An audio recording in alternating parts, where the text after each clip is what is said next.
12 hours of labor, I'm going to hear about this for the rest of my life. If I ask many of you, if your mother keeps telling you, oh, you know, what you did, you caused me pain in labor, they remember it forever. Yes, so it's interesting, yes. But 12 hours of labor is a long time to manage pain. So we're going to talk a little bit about pain management during labor and some of the options available for women today. It's important because when you're in med surg and, oh my God, my pain, it's a level 12 out of a 10, your first reaction is to go get, morphine or the pain medication to deal with the pain.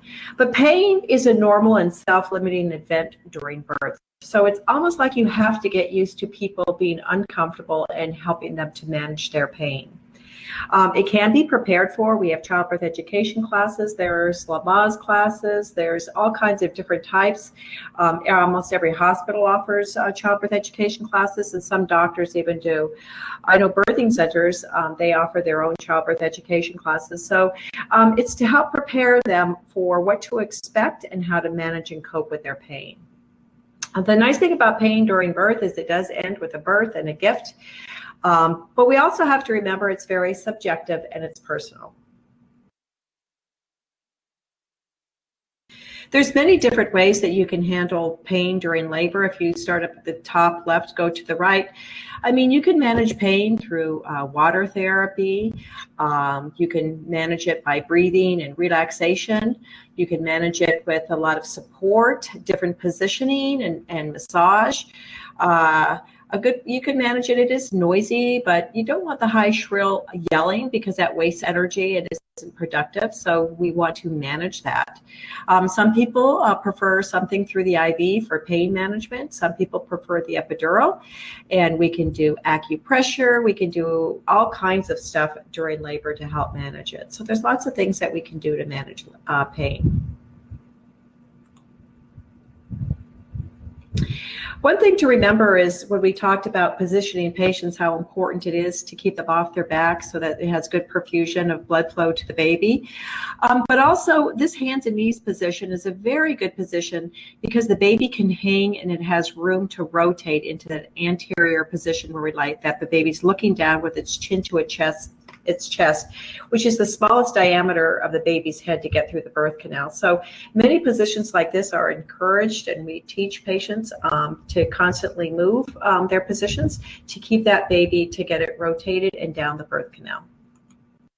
In addition to that, patients, if they are usually not comfortable for pain management, if they're just lying in bed, they tend not to handle pain as much as if they're just in bed. There are a few occasions, there's always the exception that prefers the bed, but most of the time if they're up and about, they manage their pain a little bit better. There's many factors that influence pain. There's the physiological factors. Some people just have more pain than others. Cultural, we already talked about how culture affects labor itself. It also influences pain. Some people are just, their culture just has been taught them to cope more with discomfort and pain versus others. People's past experiences, just as we talked about how it affects labor, whether there was a traumatic birth before or traumatic incidents of rape or sexual abuse, those types of things. The anxiety and emotional state of the person coming into labor, and if they have a good support system to help them, has a huge impact on how they manage their pain. The environment, we encourage people to bring something from home if they're coming to the hospital, whether it's a comfy blanket, their own pillow for sure, maybe a picture, an ultrasound picture to have a focal point, picture of the family, their own aromatherapy, their own music, because the environment is a huge factor. I always start off, I turn the lights a little bit low, encourage the music, and then if they bring their own aromatherapy, they can have the smells that they want within the room. But all those contribute and help to manage the pain.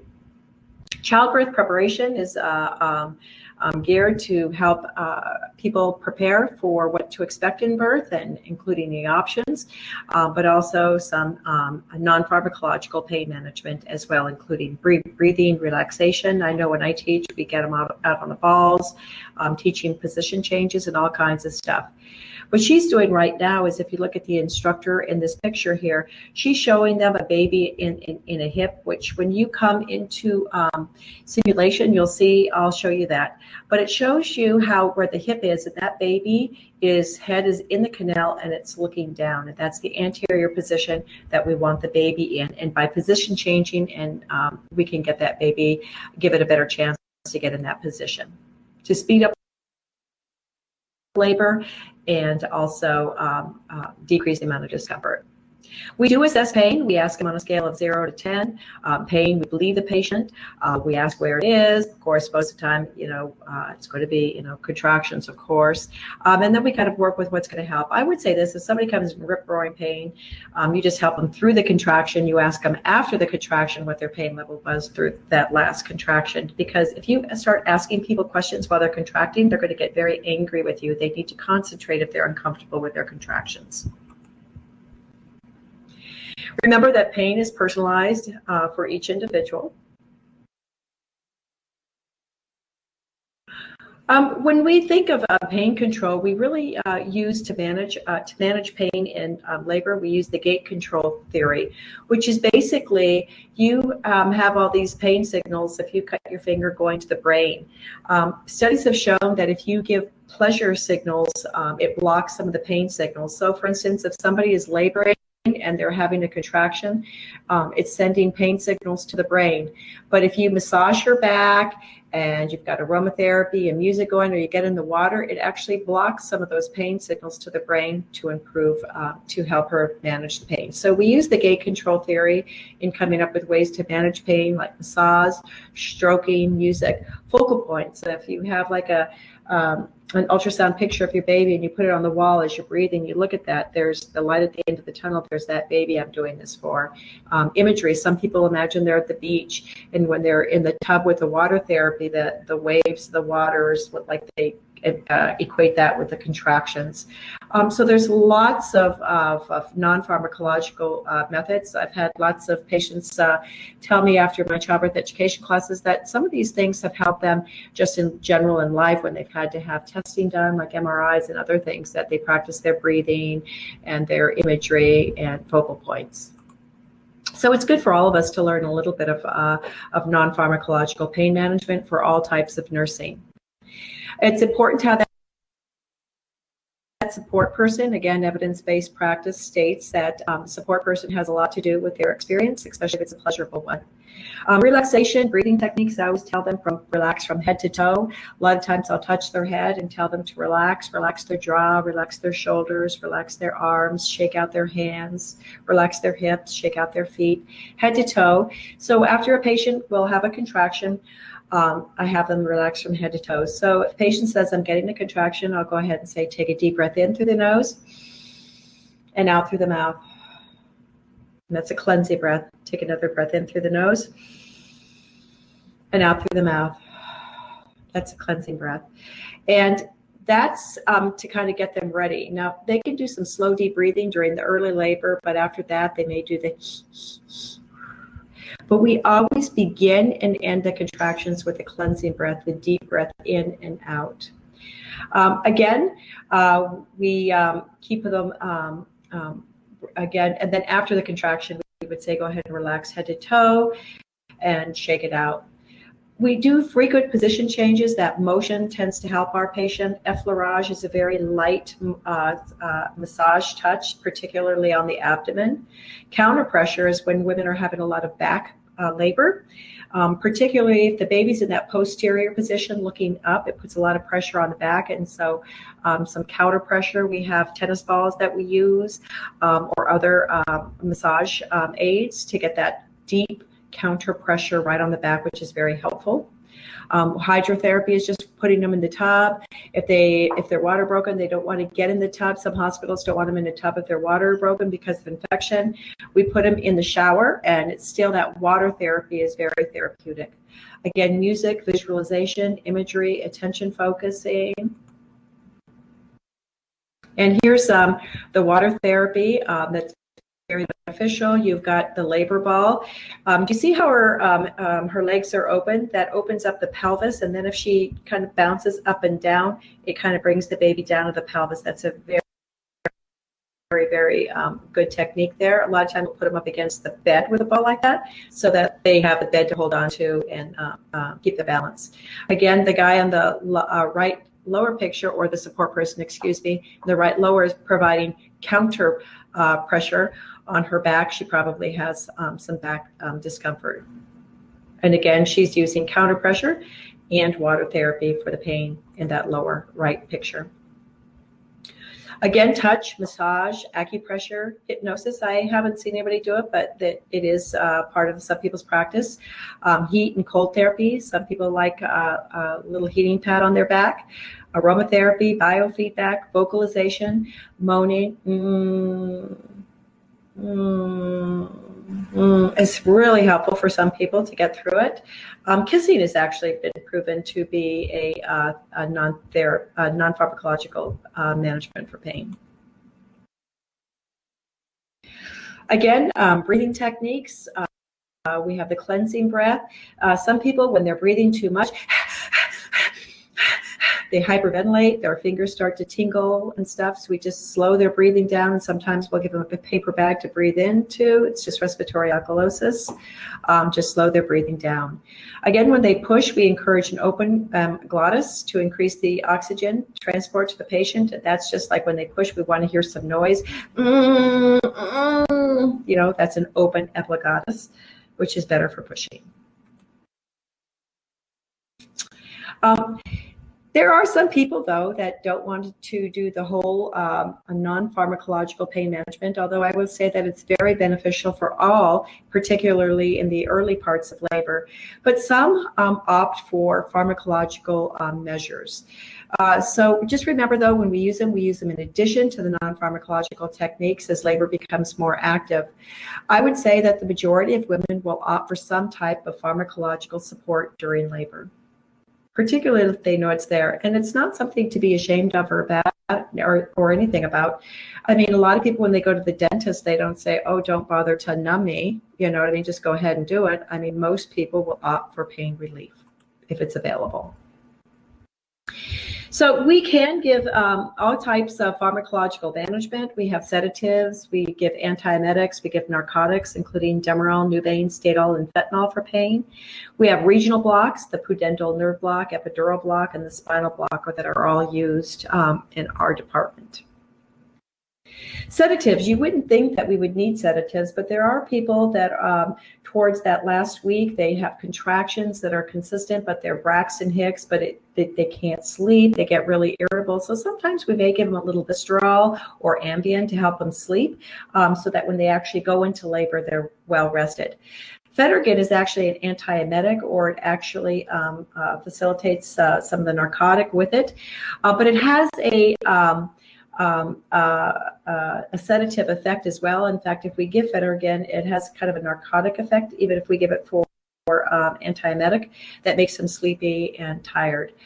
So sometimes we'll give people a little bit of a break so that they can rest a little bit, so that they have strength to finish out when they actually go into labor or in labor.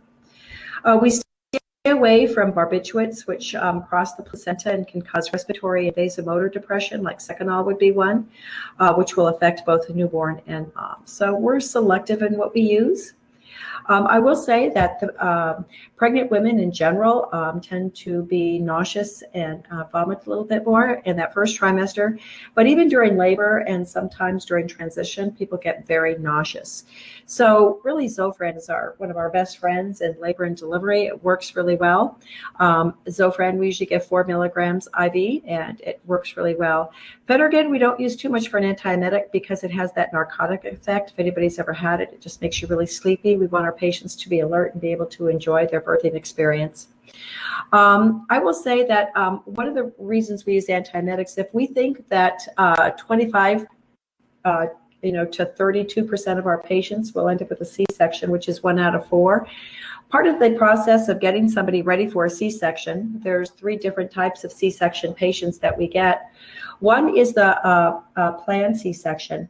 That's somebody like my daughter, her baby was breech. She had a planned day and time. So she went in, she was expecting it. But part of the process then was to take her history, check out baby, check out her contractions if she was having any, and then prepare her for the C-section by education, which she'd already had some, but signing permits, and then starting an IV, getting the labs that we draw at all our laboring women, which includes C-section, which includes the CBC, the type and screen, and the RPR.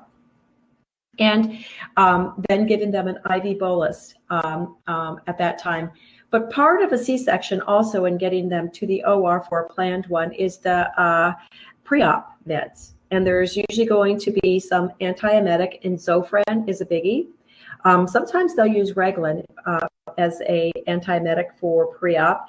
And Reglan, what it does is whatever's sitting in the stomach, it moves it down. So sometimes we have planned the C-sections when they're coming in, but sometimes they come in and they go into fetal distress, or we have to, go ahead and section them, and they weren't planning on it, and they don't have that empty stomach like somebody who's planned. And if they have food in their stomach, we want to move it down. Reglan's really good for that.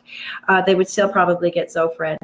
Bicitras are really good. It's a liquid that you drink it. And what it does is it neutralizes the stomach acids in case that you do throw up.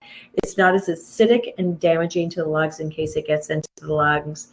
So we use antiemetics during labor for when they're nauseous and they're vomiting, preferably Zofran. But again, we use antiemetics as pre-op meds to go into surgery. Zofran, we can use Reglan to move the food down, and the Bicitra to neutralize any of the contents that are in the stomach in case someone does throw up. When we talk about C-sections, we have the planned, then we have the unplanned, where they're in labor. Maybe the baby's just not fitting or something. It's not a rush, but we get them ready. We take them into the OR. There's also the emergency C-section that they have to go in, and it's a fetal distress. We have no time, and we just rush in.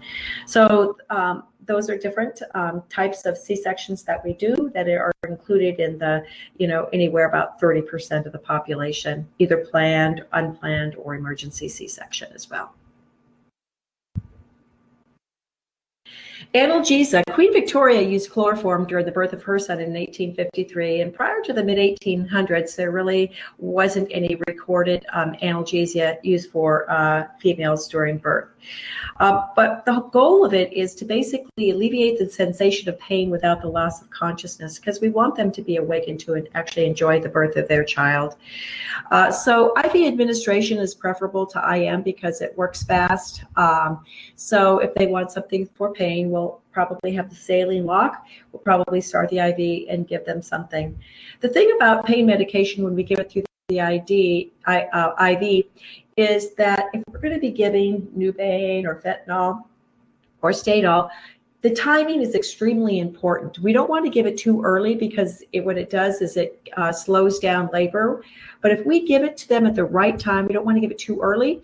But if we get it to the right time, they sometimes just need a break. It helps them rest a little bit, and then they progress faster because they're relaxed.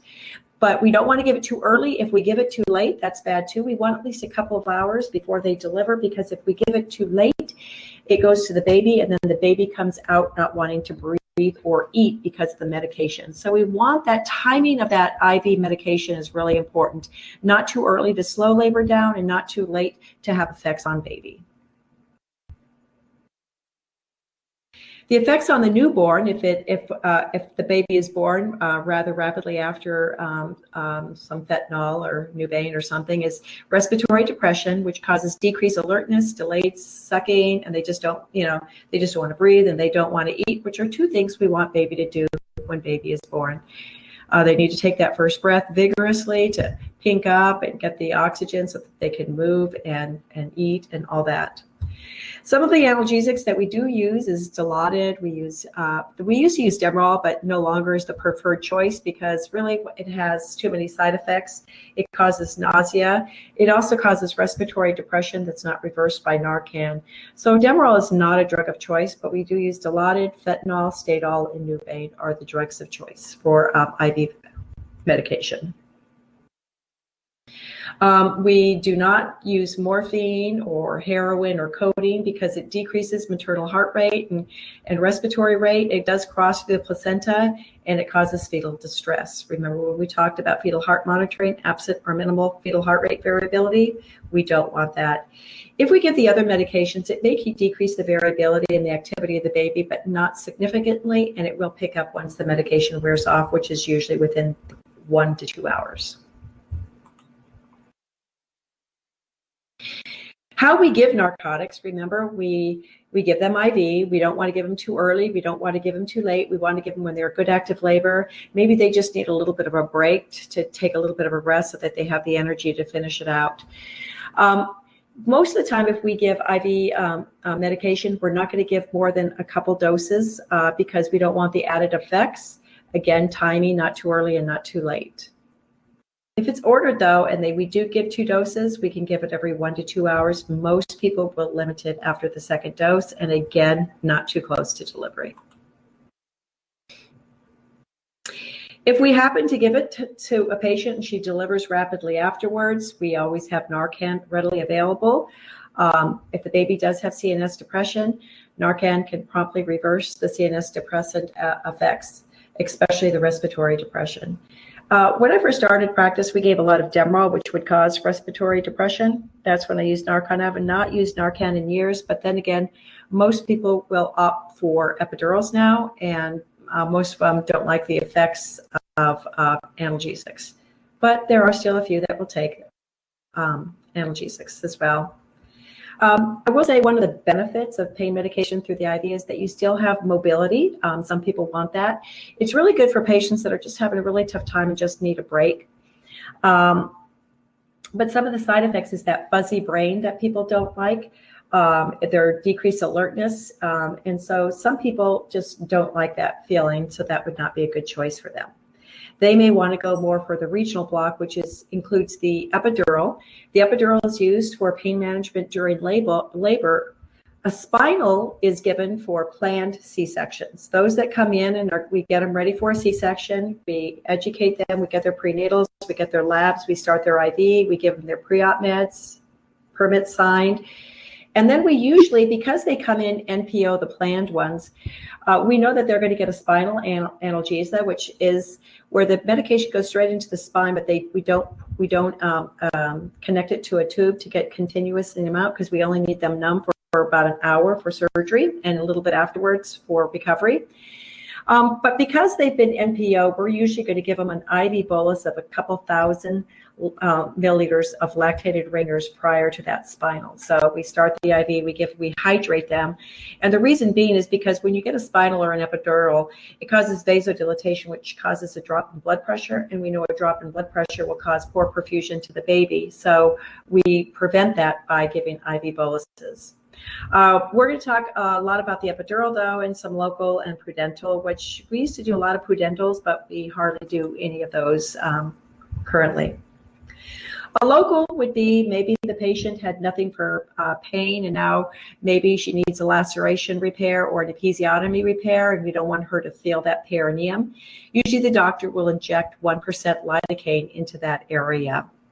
The prudental is for the second stage of pushing, and again, maybe they need to use forceps or vacuum, and she hasn't have an epidural or anything for pain. What they do is they have a little bit of a longer needle, and what they do is they inject lidocaine into the pudendal nerve, which kind of numbs that cervical area and the perineum area, so they don't feel as much if they have to do forceps, vacuum, or episiotomy or laceration. Very rarely do I see the pudendal anymore. I used to see it a lot when the patients weren't using epidurals, but you will see the local the lidocaine used for repairs and such as well. The epidural is probably the most popular pain management for patients in the hospital setting. Basically, they're just putting an injection of a local anesthetic into the epidural space. And the epidural space isn't in the spinal column or anything. You've got the spinal, and then you've got this area outside, which I'll show you a picture of, which this is the space that it goes into. The reason people like epidurals, or the advantages of the epidural, is the patient can remain alert. They don't get that fuzzy brain that they sometimes get with fentanyl or Nubain. It really is a good relaxation. They can go from a pain level 10 to 0. I've seen people, because they've been laboring, they're really tired, they go right to sleep. They're not going to be able to move their legs as well. Some people are really numb and the waist down. Other people can still have some mobility in their legs, but they may need some help moving, but they are limited to the bed at this point. They can't stand up or anything like that. Therefore, we have to rotate them more side to side, and we use what's called the peanut ball, which you'll see when we go into the simulation area. The peanut ball kind of opens up their legs, and we rotate them side to side to keep that momentum of the baby coming down the birth canal. They're very comfortable. They're able to participate. Their airway reflexes are intact. So there are some advantages. There are some disadvantages with the epidural, because once it's given, it causes hypotension. And we know that hypotension causes people to feel faint, or they don't feel really good, and they can be nauseous and vomit. We prevent that, though, by giving them 1,000 cc bolus of lactated ringers prior to the epidural, and it does really good. We know that it is a major side effect after the epidural. So after a patient gets an epidural, we check her blood pressure about every 2 minutes, then every 5 minutes, then every 10, and then every 15 minutes until that epidural is turned off. Because the epidural kind of numbs that region down there, she's not going to be able to, most of the time, I'd say almost always, she's not going to have that urge to urinate, and her bladder's just going to fill up. And we know it's important to keep that bladder empty to make room for the baby to come down. So we have to check every 2 hours for urinary retention. Evidence-based practice tells us to straight cath, not to put in a Foley. Although sometimes I've seen some hospitals still do Foleys. It takes a while to catch up to the culture of evidence-based practice, but it does say a straight cath. You will get a Foley catheter, though, if you are going in for a planned C-section. In a planned C-section, when they come in, you take the history, start the IV, get the labs, you get the permit signed, pre-op meds, get your bolus, and then when they go in, they do the spinal, and then once they're numb, they put the Foley in. So they're going to make sure when you get a Foley in for a C-section, you're going to be numb. But for a laboring patient, we're going to be using a straight cath most of the time. Sometimes the medication can cause itching. Sometimes we'll give Benadryl for that, but we have to watch Benadryl because it makes patients sleepy as well.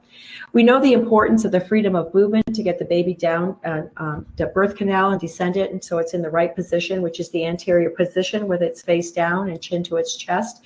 And their mobility is limited with the epidural, so we have to take an active management of care in getting that patient side to side, sitting her up so that the baby does come down that birth canal. I will say that those with epidurals, their labor is a little bit longer, their pushing is a little longer, particularly the second stage, which is the pushing, but patients don't care because they're comfortable. Because they don't have the same power of pushing, sometimes we'll see an increased use of forceps and also an increased use of Pitocin or vacuum-assisted birth with epidurals. It seems like there's more disadvantages than advantages, but the main advantage is alert, oriented, good relaxation, comfortable, able to enjoy the labor, and that to patients pretty much outweighs all the disadvantages. We do know that maternal hypotension with the epidural is what we watch out for. It can cause fetal bradycardia. It can cause absent or minimal fetal heart rate variability. So we almost do the same things we do for fetal distress, which is poison. We change mom's position if mom has low blood pressure. We increase the IV rate. We give her O2. We notify the anesthesiologist and healthcare provider. We monitor her blood pressure and fetal heart tones at the bedside. And sometimes, even though a lot of times just by giving her that extra fluid, her blood pressure will increase. But in some cases, we have to give her a vasopressor.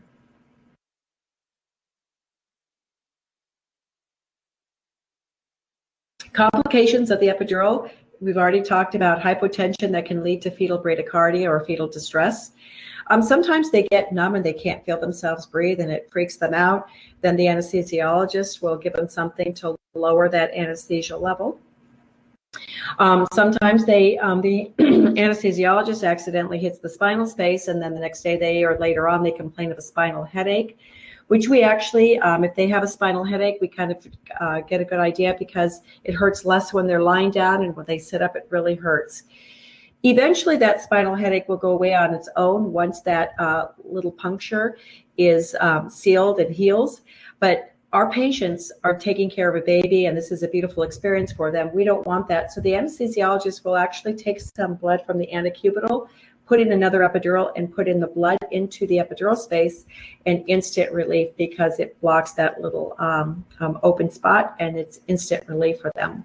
So that we call that, we can, if they have a spinal headache, the anesthesiologist will probably come in and assess and do that procedure if they need to. There's always a chance of infection whenever there's a poke. And sometimes people will complain that their epidural is only, is working, but they feel one spot where there's a lot of pain. And some people think, oh, big deal. But just remember, if you have a toe ache or your fingers cut or whatever, it just ruins everything. That little piece of pain can make you miserable. So we will work on that. Sometimes if they feel more pain on the right side, we lie them on the right side, that the pain medication goes to that side. And sometimes we need to give them a little extra medication. And there's always a chance of an epidural hematoma at the site as well. So there are some complications, but again, patients usually really love the epidural because it provides such good pain relief, and they can enjoy their experience. But nursing care with an epidural does change a little bit. We have to monitor the vital signs, particularly the blood pressure and the fetal heart rate a little more. We're constantly assessing the pain level. Once the epidural is placed, and there actually is a really a good video that you have in your Walter Kluwer's assignment that shows you that placement. But you still assess for pain level. And the thing is, when they do the epidural, they connect it. They put a catheter into the epidural space, and they connect it to medication. So they're getting an infusion until we turn off that medication. But some people's pain medication, they need a little more. It's just like when you go to the dentist. Some people need a lot of medication to keep them comfortable, and some people, you give them a little bit and they're numb the whole day. It's kind of the same with the epidural. Sometimes you have to adjust that dosage or that flow. Again, we monitor for bladder distension. We may have to straight cath, and we encourage position changes because once they're comfortable, they don't really move as much. So we have to encourage that movement side to side within the bed. This is how we have them sit up for the epidural, and we have them sit like kind of push their back out like a mad cat. If you sit up really straight and you feel your spinal cord, there's not much you can feel. But if you kind of suck your stomach in and then bend over, you're going to feel all the spaces in your spinal area. And that's what the doctor wants you in that position, so he can fill those spaces because he's going to go in between.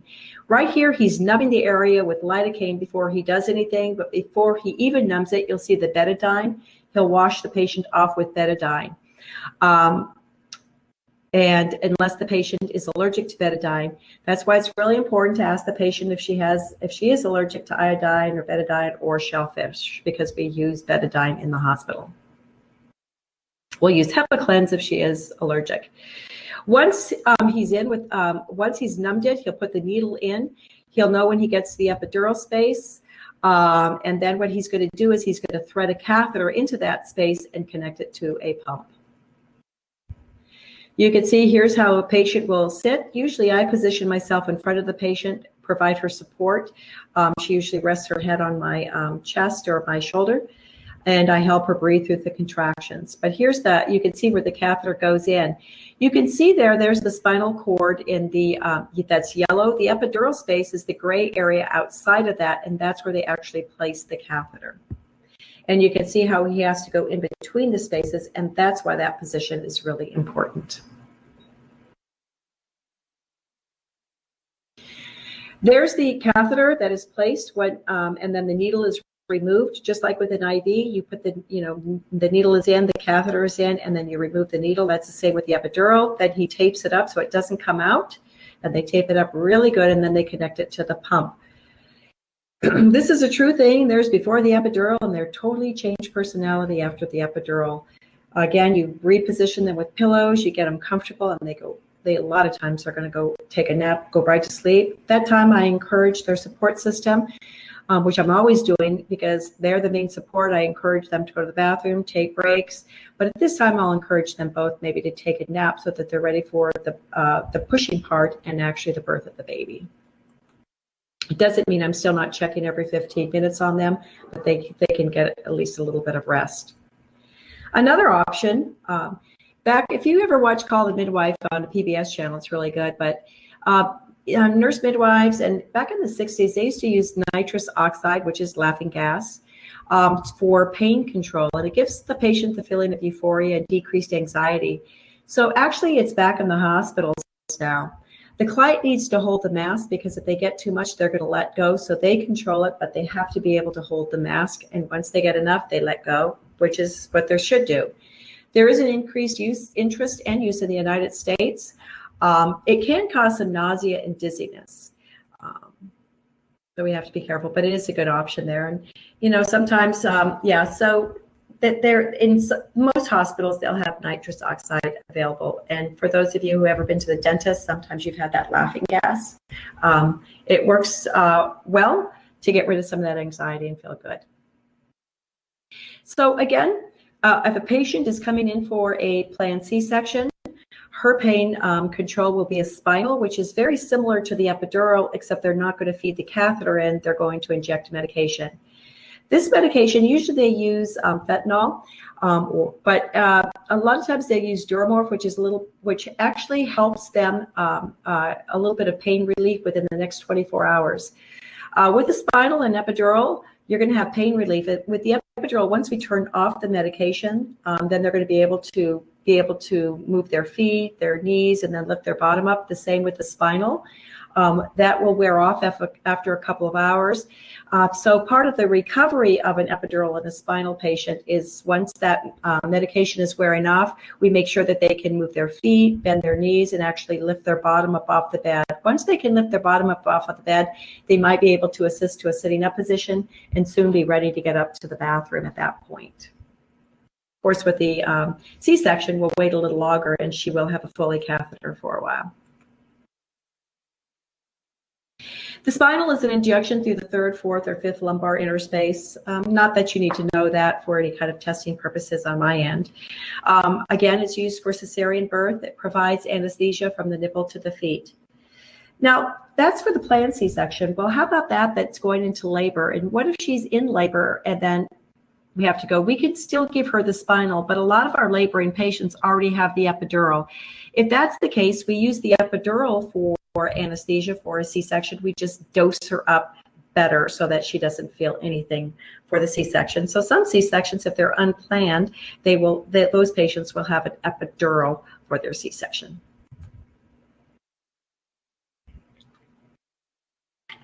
And then there's always the emergency C-section. That's when a patient comes in, bleeding, maybe the patient's been, on meth and the placenta's, separating from the wall of the uterus and it's an emergency situation. We've got fetal distress. We rush them to the OR because we've got minutes. We just splash them with betadine and we need to put them to sleep quick. And that's when they'll use general anesthesia, only in the emergency C-section. Because they actually want to get the baby out really quick after general anesthesia because we're giving that patient all kinds of meds and those meds get to the baby and make the baby sleepy. So if you ever see an emergency C-section, once they start, they really work fast to get that baby out quick to minimize the effects of the medication to baby.